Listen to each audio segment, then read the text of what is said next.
ভাইজান আসেন, আপনার সাথে আমার কিছু কথা আছে। কেন ডাকছো বোন কো? বসেন কইতাছি। আরে বসতে হইব না, কেন ডাকছো ওইটা কো। না বললে তো আমি কমো না। আরে দেও তো পাগল। আচ্ছা এই যে বললাম কো, কি দরকার? দরজা বন্ধ করতেছো কেন? কি হচ্ছে? আরে তারও আমারে তুমি এমন করতেছো কেন? আমার বলো না।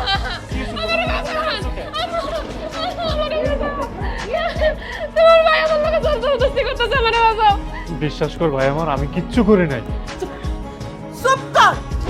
রাফি তোর সৎ ভাই হইয়াও তোরে আপন ভাইয়ের মতো সম্মান করে, আর তুই কেমনে ছোট ভাইয়ের বোর দিকে চোখ দিলি? হ্যাঁ, ওর সম্মান নিয়ে তুই কেমনে খেললি? মা, বিশ্বাস করো আমি এমন কিছু করি নাই।